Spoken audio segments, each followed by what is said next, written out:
राजनीति हो या खेल जगत, बात देश की सुरक्षा की हो या शिक्षा की, देश की समस्या हो या देश का इतिहास, अब हर खबर को हम दिखाएंगे प्रमुखता के साथ। आज दिनांक 23 दिसंबर 2022 को कानपुर स्थित आनंदेश्वर मंदिर के आसपास व्यापारियों की दुकान विस्थापित करने के विरोध में भाजपा कार्यकारिणी सदस्य सुरेश अवस्थी जी को ज्ञापन सौंपा गया। ज्ञापन देने आए अधिवक्ता जितेंद्र वाजपेयी और अधिवक्ता सत्येंद्र वाजपेयी ने व्यापारियों की समस्याओं का मुद्दा उठाया और बताया कि आनंदेश्वर मंदिर के सुंदरीकरण का कार्य सरकार द्वारा कराया जा रहा है, जो कि एक बहुत ही सराहनीय कार्य है।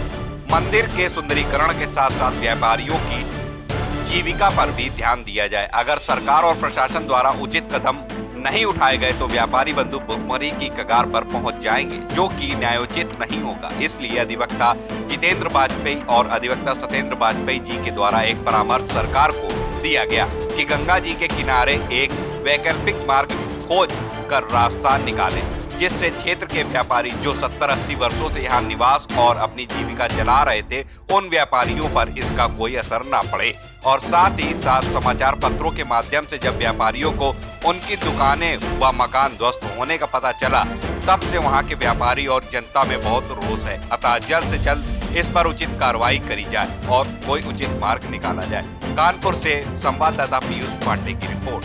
जितेंद्र वाजपेयी। जितेंद्र जी, कॉरिडोर बनाया जा रहा है, कुछ व्यवधान उत्पन्न हुआ, उसमें क्या है? कॉरिडोर बनाया जा रहा है, इससे हम लोग बहुत प्रसन्न हैं, क्योंकि बाबा की प्राचीन नगरी है यहाँ पे, तो हम लोग बहुत इससे प्रसन्न हैं। लेकिन हम लोग बस एक मांग है कि इसमें कोई विकल्प निकाल के अंदर के किसी भी आदमी का हानि ना हो, क्योंकि 100 सालों से जो आदमी यहाँ रह रहा है वो कहाँ जाएगा।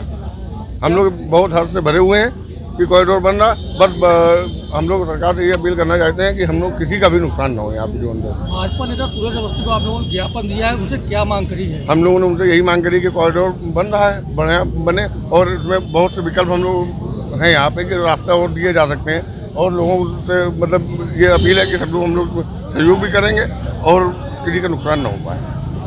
सुरेश जी को क्या मांग करी है? आज हम लोगों ने अपने जो क्षेत्रीय निवासी और अपनी एक समिति है, समिति के माध्यम से जो यहाँ पे लोग दुकानदार हैं और जो क्षेत्रीय निवासी हैं, जो बाबा का जो ये कॉरिडोर का जो निर्माण हो रहा है, जो बाबा का जो कॉरिडोर का निर्माण हो रहा है, उसके लिए हम लोग बहुत ही मतलब हर्ष से भरे हुए हैं कि यहाँ पर इसका जीर्णोद्धार करा के सुंदरीकरण कराया जा रहा है, उसका हम लोग स्वागत करते हैं। लेकिन हम लोग पिछले 70-80 सालों से हम लोग की पीढ़ी दर पीढ़ी कई लोग यहाँ रह चुके हैं, हम लोग 4वीं-5वीं पीढ़ी हम लोग यहाँ निवास कर रहे हैं। हम लोग का जीवन यापन करने का सब लोगों का एक ही यही रास्ता है कि मंदिर के माध्यम से कई लोगों के परिवार चलते हैं, तो उसका निर्माण के होने के साथ साथ हम लोग को उसका नक्शा दिखाया जाए कि किस तरह से निर्माण हो रहा है। और दूसरा, साथ में हम लोग के बैठक करके एक वैकल्पिक मार्ग जो कि गंगा के किनारे से जो बनाया जा रहा है, सारी बैठक करके सब चीज़ें हम लोग को बताई जाए, जो उचित निर्णय हो वो लिए जाएं। इसके लिए सरकार से निवेदन किया हम लोगों ने, और हम लोग के जो क्षेत्र के निवासी सुरेश अवस्थी जी, उनसे भी हम लोगों ने कहा है, वो प्रदेश कार्य समिति भाजपा के सदस्य भी हैं, उनसे भी निवेदन किया गया है। अभी हम लोग डीएम साहब के पास भी जाएंगे, नगर आयुक्त के पास भी जाएंगे, जहाँ तक हो सकेगा हम लोग प्रयास करेंगे कि हम लोगों को बेघर ना किया जाए।